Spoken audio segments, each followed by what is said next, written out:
Yo! Isang maulang umaga at ngayon ay maaraw na. Kanina maulan lang. Good morning sa inyo lahat, guys.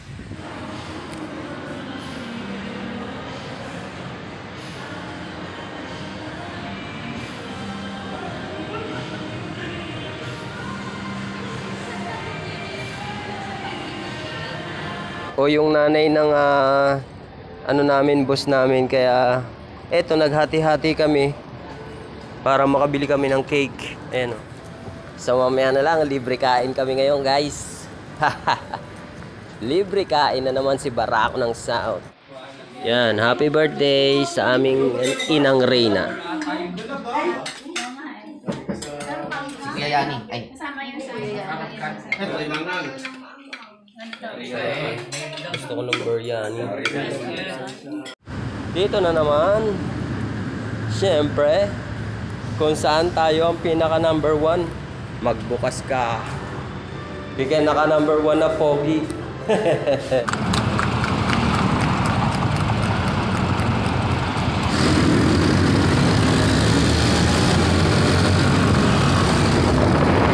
Kanino sa norida Shanai sonu Kuru kurita Chuburu tananira Ngayon bababay Bababay na ako. Yup!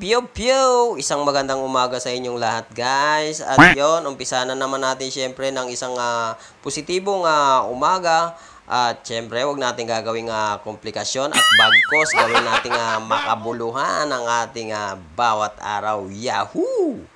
At eto nga, ang una kong lakad ay hindi ko na-record. Pero eto, at medyo busy kasi kami ngayon.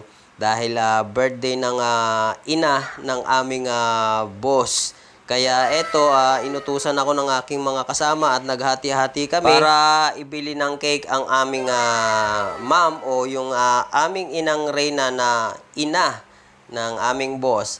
At ayun nga, itong cake na binili ko ay ang tatak ay Cramea. Medyo mahal pala ang ganitong klaseng cake, medyo mahal pala to compare mo sa sa mga Red Ribbon o yung Goldilocks. Mahal pala yung may mas mahal pala sa sa katulad ng Red Ribbon, may mas mahal palang klase ng mga cake katulad nito Cramea. At meron din silang mga ice cream at makikita nyo dun kung magkano yung mga presyo niya kada cup. May size yung mga cup niya at kada size ay merong kaukulang presyo. At mas mahal yung pinakamalaking cup, hindi ko alam kung ilang ml yun o ilang ounce. At makikita nyo ay mukhang napakasarap talaga ng mga ice cream nila at yung mga cake na gawa nila. Ngayon ko lang na-discover tong ganitong klase ng cake na mas mahal kaysa doon sa mga mga common na bilihan natin ng mga cake katulad ng Goldilocks at Red Ribbon. Meron pa palang mas mahal na gumagawa ng mga ganitong klaseng cake. At yun nga, nandito na naman ako sa aming lab at nakita ko na naman si Master Elvis na nagte-training na naman ng kanyang gagamba. At meron kasi kami talagang parating na laban ngayong Sabado na naman. At syempre, pinapractice na namin yung aming mga gagamba para kahit papano sana makasungkit kami ng kampyonato. Wow, kampyonato Hindi sana makapanalo man lang kahit dun sa pinaka prize. Meron rin kasi kaming kahit papano yung entry ba. May entry na tig 50. Kung ilan kami, halimbawa 8 kaming maglalaban-laban, magkano rin yun? 400 din yung nakuha nung unang nanalo na si Mark San. At eto na nga, syempre nakalibre na naman si Barako nyo ng pagkain. At hindi na kami pinagbaon niya nung ni Inang Reyna o nung nanay ng boss namin kasi birthday nga niya, kaya hindi na kami nagdala ng mga baon namin at dito na rin kami nagtanghalian. At yun nga, binabati ko ng happy birthday ang aming Inang Reyna. Ang tawag namin kasi dyan aming Inang Reyna. na si Ma'am Amada Bilus yan. Nanay ni Boss Mark Bilus yan. Happy birthday po sa inyo. At mabuhay pa po kayo ng mahabang mahaba. At maraming salamat po sa inyong handa na pagkain na ibinahagi sa amin. At napakasarap po ng inyong luto, lalo na yung biryani na kanin na may manok ay masarap na masarap po. At yung tofu, yun ang nasarapan ako na luto ni Ma'am. Yung spicy biryani, saka yung tofu nga na merong mushroom, napakasarap. At eto nga, medyo ginabi na ulit tayo at magde-deliver pa ako niyan sa Bertis. At naisipan kong kuhanan yung napakagandang senaryo na yan, na yung ulap na nasisinagan at nagre-reflect yung sinag ng araw dun sa mga ulap. At napakagandang pagmasdan kung titignan nyo. At syempre, yan ang gusto kong mga nakikita, yung mga magagandang senaryo na ganyan. Kaya hindi ko pinapalagpas na kuhaan ng video. At ito nga, yung pinaka-last na lakad natin ngayong gabi ay dito na naman sa may sa may Bertis. Syempre, ito kasi yung tuwing gabing palaging panghuli kong lakad palagi. At hindi ito nagkakataon dahil talagang syempre marami silang pinapagawang case sa amin at halos lagi ang deliver dito. At hindi pumapalya sa isang araw na wala akong dinideliver dito o pinipick up. At eto nga, kinabukasan ay dumiretso na ako dun sa aming customer na dental clinic dito naman sa may SM San Lazaro sa harap.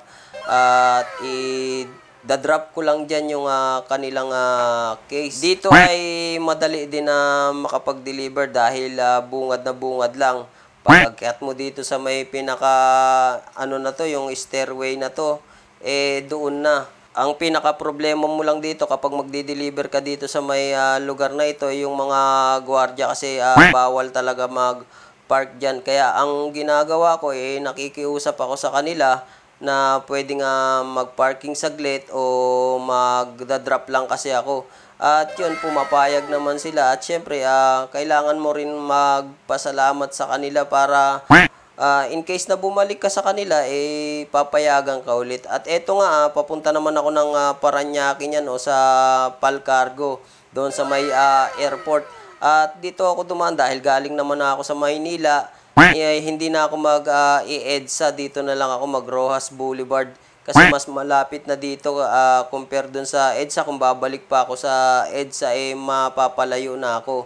At ito yung alternative way o daan papunta sa airport. At kakaliwa ka lang pagdating sa may papasok ng expressway. Kailangan kumaliwa ka dun papuntang Tambo. At dire-diretso lang doon na yung pinaka-airport. At kung manggagaling ka naman sa Quezon City o kaya sa may halimbawa sa may Balintawak o sa may Muñoz o Marikina, mas malapit kung mag-EDSA ka o kaya mag-CC5 ka.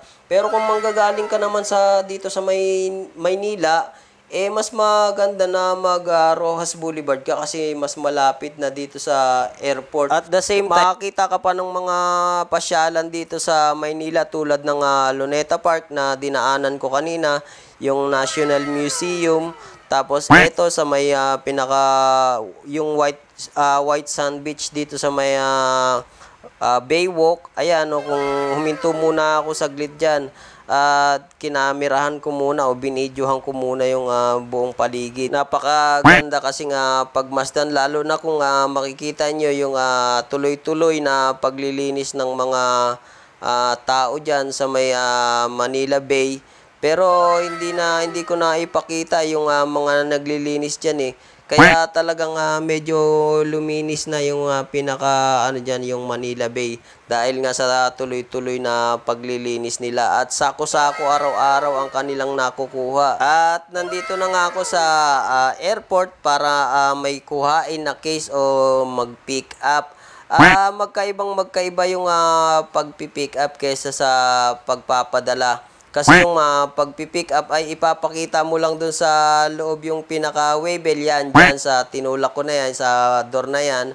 ay ipapakita mo lang dyan yung pinaka-waybill na i-chinat sa'yo nung galing sa Davao, nung contact nyo doon, makukuha mo na agad yung pinaka-item at pwede ka na agad umuwi. Ayan na nga, nakuha ko na yung pinaka-item at palabas na ulit ako dyan ng airport. Napakadali lang compare dun sa pag magpapadala ka dahil napakahaba ng pila kapag magpapadala ka tapos mag-aantay ka pa ng number mo. Paano kung 100 mahigit na yung tao na nandoon sa loob ng airport? Katulad nung nakaraan, nagpadala ako, talagang napakaraming tao at talagang ginabi na ako dyan nung nagpadala ako dyan nung nakaraan. Pero okay lang naman kasi pumapasok naman sa overtime ko yung kapag ginagabi ako At eto nga, bumalik na naman ako sa Vertis para mag-pick up nito. Magpi-pick up din ako dyan. At yan nga, yan ang aking mundong ginagalawan. Paikot-ikot lang ako halos dito. Minsan sa airport, minsan dito sa Vertis, minsan sa Pasig, minsan sa Makati, minsan sa Caloocan, minsan dito sa Quezon City. At ayan nga, kukuhain ko na yung pinaka-pick up ko dito sa Vertis. Siyempre, lagi ako nandito. At nandito lagi yung maraming nagpapagawa nga sa amin. At ayan nga, nakakuha ako ng 2 piraso. At uuwi na ulit ako at babalik na ulit ako sa aming lab niyan. At magpapahinga ako saglit. At hindi ko na naipakita nung bumalik ako sa aming lab. Pero ang susunod ko dito ay sa may bandang monumento at mag-pick up ako dito. At yan ang pinakahuling lakad ko. At syempre, magpapaalam na ulit ako sa inyo. Yung para sa kinabukasan ay bukas na ulit yun. I-edit ko ulit. At maraming salamat po sa lahat ng nanonood, sa inyong lahat. At magpapaalam na ulit ako sa inyo. Bye-bye!